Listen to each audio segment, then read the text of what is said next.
Iso Xudo bo'lgan. Iso Xudo? Iso Xudomi? Keling menga Injildan ko'rsatib bering. Keling. Ko'rsata olmaysiz chunki Injilda bunday yozilmagan. Nasroniy bo'lgan. Muhammad nasroniy bo'lgan? Yo'q, u bunday bo'lmagan. Nasroniy bo'lgan. Hadicha nasroniy bo'lgan? Yo'q, qani bunga dalil keltiring. Hadicha nasroniy bo'lganiga dalil yo'q. Hech qanday ruhoniy yoki payg'ambar bu haqida aytmagan. Menga quloq soling. Mana Injil. Iso Xudo ekanini menga ko'rsating. Men ishonaman. Mana Injil. Men uni boshdan oxirigacha o'qiganman. Hozir sizga ochiqcha da'vo qilyapman. Agar menga Injilda biror joyda Iso Xudo ekan da'vo qilganini ko'rsatsangiz, men unga ergashaman. Qani ko'rsating. Farzandlaringiz menga qarab turibdi. Men Xudoga ishonaman. Men nimaga ishonaman? Xudoga ishonaman, ha. Men Xudoga ishonaman. Men Allohga ishonaman. Yoki Allohga. Al-Ilah nima deganini bilasizmi? Ha, bilaman. Bu nimani anglatishini bilasizmi? Iso Xudo. Iso Xudo? Ko'rsating menga Injildan. Injildan menga ko'rsating. Mana Yuhanno menga ko'rsating. Boshlanishni oching. Mana. Ha, oching. O'qing. Xo'p, Jon mana. Mana. Mana Yuhanno. Avvalda kalom bor edi. Kalom Xudo bilan birga edi va kalom Xudo edi. Qani bu yerda Iso? Iso deb yozilgan joyi qani? Iso qayerda? Kalom bu Kalom Iso emas. Yo'q. Iso. Kalom Iso emas. Menga buni ko'rsating. Butun Injilda Iso Xudo ekanini ko'rsata olmaysiz. Xo'sh, aytingchi Iso Xochda kimga ibodat qilgan? Iso kimga ibodat qilgan? U o'ziga ey Xudoyim nega meni tark etding deganmi?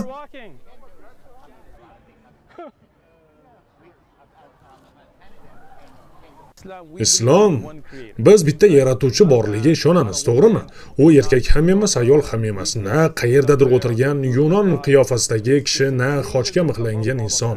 U bularning barchasidan yuksak bo'lgan yaratuvchidir. Qur'on bizga unga o'xshash hech narsa yo'qligini aytadi. U yagona va o'xshashi yo'q.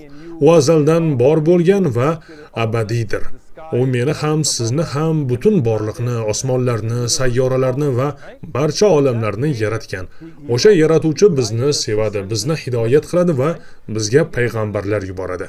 Boshqa dinlarga qarasangiz umumiy jihatlarni ko'rasiz, lekin ular hammasini to'liq tushuntirib bera olmaydi. Qur'on, Injil va Tavrotga qarasangiz ham o'xshash mavzularni uchratasiz.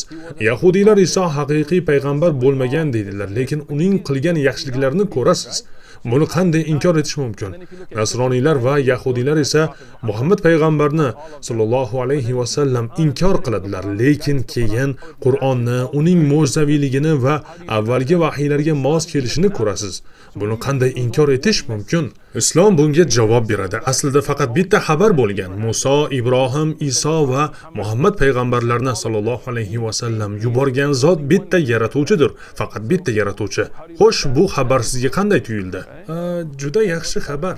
Men bolaligimda katolik bo'lganman. Menga ularning ayrim ishlari yoqmasdi. Masalan, dekabr oyida, menimcha 12-dekabr, Bokira Maryam kuni. Meksikada ko'pchilik uni Xudodan ham ko'proq ulug'laydi. Men ham meksikaliklar orasida ulg'ayganman. San-Diegoda cherkov bayramlari va shunga o'xshash tadbirlarga ko'p kirganman. Cherkovga kirsangiz haykallarni, avliyolar tasvirlarini ko'rasiz. 10 ta amirga qarang. Birinchisi Robbing yagona. Ikkinchisi esa butlarga sig'inma. Ammo ko'plab cherkovlarga kirsangiz hamma joyda butlarni ko'rasiz. Ular butlarga yuzlanib, yagona yaratuvchiga e'tibor bermaydi. Islomda esa biz butlarga sig'inmaymiz. Avliyolarga ham, payg'ambarlarga ham faqat bevosita yaratuvchimizga ibodat qilamiz. Katoliklar esa gunohni tan olish uchun ruhoniy oldiga borish kerak, shundaymi? Ha, gapingiz to'g'ri. Albatta shuni aytayapman. Ota meni kechir, gunoh qildim deb unga aytasiz. O'ylab ko'ring, islomda alhamdulillah agar tavba qilmoqchi bo'lsangiz, to'g'ridan to'g'ri Allohga murojaat qilasiz. Hatto Alloh so'zining o'zi ham juda go'zal, chunki ingliz tilidagi God so'zdan farqli ravishda Alloh boshqa ma'noda ishlatilmaydi. God so'zi erkak ma'nosini ham anglatishi mumkin. Ayol bo'lsa godness deyiladi. Ingliz tilida esa God so'zi turli narsalar uchun ham ishlatiladi. Masalan, oh my god. Aynan shunday, uni oddiy ibora sifatida ishlatishadi. Oh my god, rock and roll xudosiku deyishadi, ammo Alloh so'zi boshqa hech narsaga ishlatilmaydi. Alloh faqat ibodatga loyiq bo'lgan yagona iloh degani, haqiqiy iloh. Albatta, juda go'zal tushuncha. Buni tarqatayotganingiz uchun rahmat. Biz ham siz bilan shu suhbatni qurganimizdan xursandmiz. Men doim qiziqardim.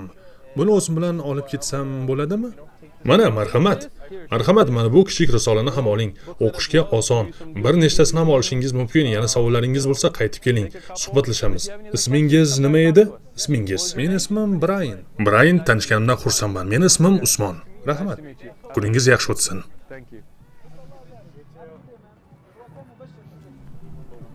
Hatto qadimgi nasroniy manbalarga qarasangiz ham ular Rojdestvo g'oyasini qoralaganini ko'rasiz.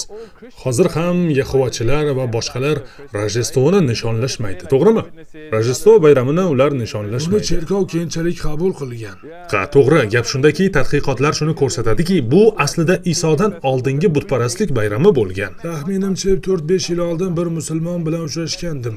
U Rojdestvoga ishonmasligini aytdi, lekin shunday yig'inlarga borishga qarshi emasdi. Ha, lekin men uchun bu go'yo butparastlik bayramida ishtirok etishga o'xshaydi. Ha, oilangiz borishni istaydi. Bormasangiz sizdan xafa bo'lishadi. Islom nuqtai nazaridan biz butparastlik bayramlarida qatnasha olmaymiz. Ruxsat berilmaydi. Ha, ruxsat berilmaydi. Biz faqat Alloh buyurgan bayramlarga amal qilamiz. Bizda Qurbon hayiti va Ramazon hayiti bor. Cherkovlarga borishingiz ham mumkin emas, ha? Cherkovlarga borishimiz mumkin, lekin ibodat maqsadida emas. Rojdestvo yoki Pasxa kabi butparastlik ildizlarga ega deb hisoblanadigan bayramlarda qatnashmaymiz. Hatto Pasxaga qarang, o'sha quyon ramzi. Ko'pchilik odamlar dindor bo'lmasa ham Pasxaga qattiq ishonadi. Rojdestvo esa undan ham kengroq nishonlanadi. Ha, Pasxa haqida ham tarixiy tadqiqot qilsangiz, u ham qadimiy butparastlik bayrami bo'lganini aytishadi.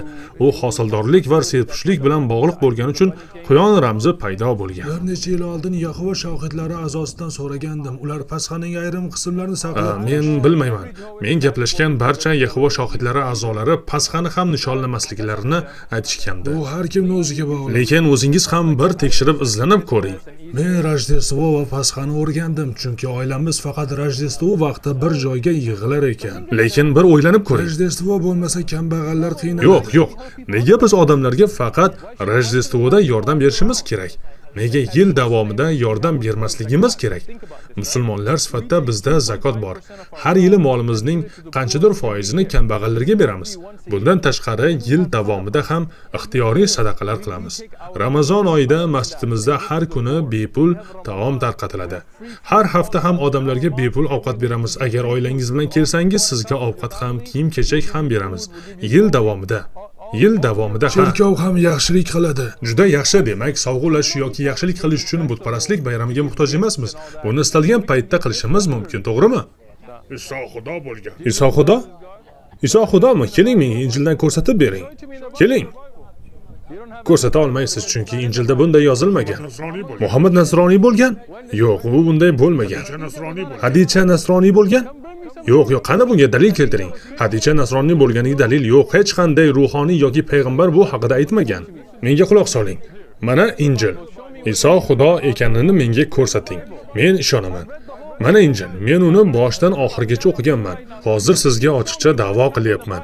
Agar menga Injilda biror joyda Iso Xudo ekan da'vo qilganini ko'rsatsangiz, men unga ergashaman. Qani ko'rsating. Farzandlaringiz menga qarab turibdi. Men Xudoga ishonaman. Men nimaga ishonaman? Xudoga ishonaman. Men Xudoga ishonaman. Men Allohga ishonaman. Yoki Allohga. Al-Ilah nima deganini bilasizmi? Ha, bilaman. Bu nimani anglatishini bilasizmi? Iso Xudo? Ko'rsating menga Injildan. Injildan menga ko'rsating. Mana Yuhanno, menga ko'rsating. Boshlanishni oching. Mana. Ha, oching. O'qing. Xo'p, Jon mana. Mana Yuhanno. Avvalda kalom bor edi. Kalom Xudo bilan birga edi va kalom Xudo edi. Qani bu yerda Iso? Iso deb yozilgan joyi qani? Iso qayerda? Kalom Iso emas, yo'q. Kalom Iso emas. Menga buni ko'rsating. Butun Injilda Iso Xudo ekanini ko'rsata olmaysiz. Xo'sh, aytingchi, Iso hojda kimga ibodat qilgan? Iso kimga ibodat qilgan? U o'ziga, "Ey Xudoyim, nega meni tark etding?" deganmi?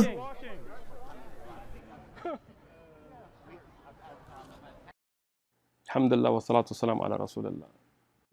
Juda muhim savollardan biri shuki, Iso Xudomi? Ko'plab nasroniylar sizga Iso Xudo deb aytishadi. Ammo keling, bevosita Injilning o'ziga, Eski ahd va Yangi ahdga murojaat qilaylik. Butun Injilda Iso hech qachon ochiqchasiga "Men Xudoman" deb aytmaydi. Iso hech qachon "Men Xudoman" deb aytmaydi. Iloh Yahova, Yahve degan ismlarni uchratishingiz mumkin, lekin Iso Injilning hech qayerda men Xudoman deb aytmaydi. Ushbu murojaatni ko'rib turgan barcha nasroniylarga murojaat qilamiz.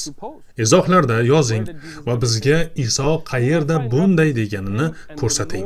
Masalan, Yuhanno Injilida Iso bilan Robbimizning birligi haqida oyatlarni uchratishingiz mumkin, ammo u yerda ham Iso men Xudoman demaydi.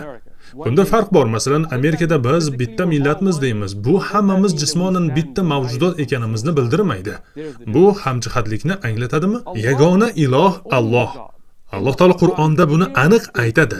Toha surasi 14-oyat. Innani anallohu la ilaha illa ana fa'budni. Oyatning mazmuni albatta men Allohman, mendan boshqa iloh yo'q, bas menga ibodat qiling. Bu qanchalik ravshan bayon. Bu oyat sizga Xudo kim ekanini, yagona yaratuvchini ochiq-oydin bildiradi. Butun Injilda esa Iso shunga o'xshash, ya'ni men Xudoman yoki mendan boshqa iloh yo'q, menga ibodat qiling degan mazmundagi ochiq bayonni hech qayerda aytmaydi.